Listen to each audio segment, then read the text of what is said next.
The Seattle Seahawks must trade down in the 2019 NFL Draft multiple times. Taking a player with the 21st pick of the draft would ignore the fact that a needy Seattle only have 4 picks: round 1 pick 21, round 3 pick 84, round 4 pick 116, and round 5 pick 148. Multiple trade backs will happen, ignoring that it's now a customary first-round trade down from John Schneider anyway. Teams will be aware the Seahawks are wanting to trade down. They're a regular trade-down franchise, and this year it's even more obvious. At events like the Senior Bowl and NFL Combine, where all the big personnel influencers are present, the Seahawks will have put out that "we are trading down" feelers. There isn't some manic 10-minute period of draft day scrambling to find a trade partner. Teams know. Let's look at 5 possible trade-down scenarios for Seattle then. Free agency will influence what teams do, but experience of past drafts and previous trade-downs from the Seahawks give us a solid chance of predicting how Seattle will move down in the draft and gain more picks. There will always be types open to cooperation, exploitation. Remember in 2016 when the Seahawks found a trade partner in the Denver Broncos? The Broncos, concerned that the Dallas Cowboys were going to take Paxton Lynch, gave up a 3rd-round pick to move up just 5 spots from 31 to 26. Seattle took Germain Ifedi and Nick Vannett with the pair of selections. Lynch is now a Seahawk, evidence of how well Denver's first-round pick panned out. The desperation of quarterback-needy teams to grab their guy, or sometimes any passer at all, must not be underestimated. In 2019 the quarterback class is dreadful. That won't stop there being a late first-round quarterback taken though. A first-round rookie deal features the added team-friendliness of a 5th-year option, which makes taking a quarterback in the first preferable. It's not just teams needing an immediate upgrade to their QB1. Franchise quarterback successors for the aging Tom Brady, Drew Brees and Phillip Rivers will eventually be required. The league is likely to be lower on the electric playmaking talents of Kyler Murray. He's getting top 10 talk from draft nicks. There are numerous valid concerns surrounding the Heisman Trophy winner. He's listed at 5 feet 8 on Oklahoma's website. His release is baseball style, as Sports Info Solutions scout Bryce Rossler writes. It features a false pump and an occasional looping motion from the hip, which when combined with his body composition, will result in some batted balls and pass deflections at the pro level. Murray's recent interview on the Don Patrick Show was bizarre and made it look like he was treating the NFL as leverage for his baseball career. Murray might be the player teams rush to trade back into the first round for though. Daniel Jones and Ryan Finley feel like passers who the league is higher on than quarterbacks provide the Seahawks with the best and most lucrative opportunities. To the fear of missing out in the draft, positions have tiers. General managers will talk about the shelves of each positional group. What keeps a GM up at night is the fear of plummeting off the ledge. This is especially true for a position of need. Finding what point a tier ends and avoiding being left out are massive parts of drafting well.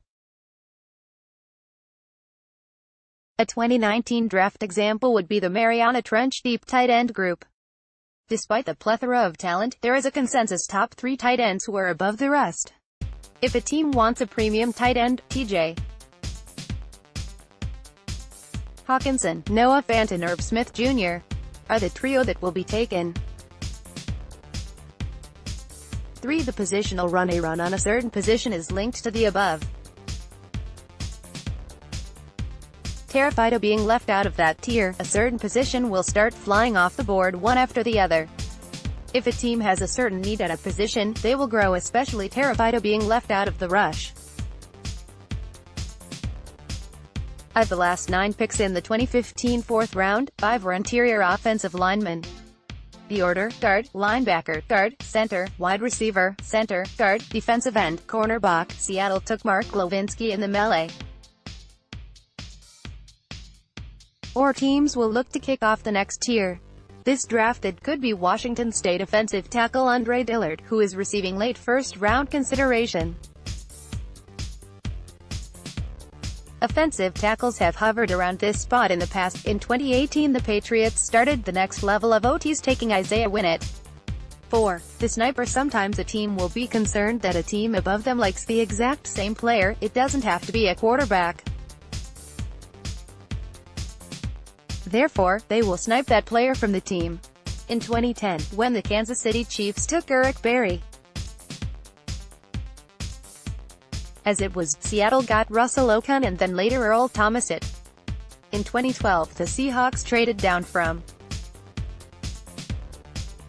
the Philadelphia Eagles, took linebacker Michael Kendricks. At that point in the draft, there were only 2 linebackers worth taking at that spot. The Seahawks were left with no choice and picked Bobby Wagner. Did they want Kendricks? Whatever the case, it worked out. 2016 resulted in the Houston Texans swapping their Texans, aware the Minnesota Vikings. They got Fuller, Washington got Josh Doctson, and the Vikings, who could have leapfrogged Houston, settled for Laquan Treadwell. The Eagles were pesky last year, jumping above the Dallas Cowboys to take Dallas Goedert. By moving down, Seattle can facilitate the metaphorical hit. 5. The meddling owner. You know the scene. The NFL Network cameras cut to a Dallas Cowboys war room. Jerry Jones is desperately clawing for the phone as his draft crush falls. The rest of the front office looks anxious as the seconds tick by, hoping Jones heads for a restroom break so they can lock him in the bathroom. The Cowboys managed to stop him from going rogue and taking Johnny Manziel, per Jim Dent. That task was left to the meddling of Cleveland Browns owner Jimmy Haslam. According to Seth Wickersham, Haslam wanted Manziel over Teddy Bridgewater after a dodgy handshake from the latter. The Browns were going to take Brandon Cooks. Instead, they selected Manziel with their second first-round pick. Owners can get wild. Plenty of opportunities. Come April 25, the Seahawks will have plenty of opportunities to move back. They are unlikely to pick in the first round. Honestly, with how deep the 2019 draft is, that's fine. Individual player value will become clearer after the NFL Combine and Pro Days. Combine begins February 26. Yet little clarity is needed on the immense quality of this class. Its main strengths, the trenches, suits Seattle's situation perfectly. Now they must capitalize on the trade partner types.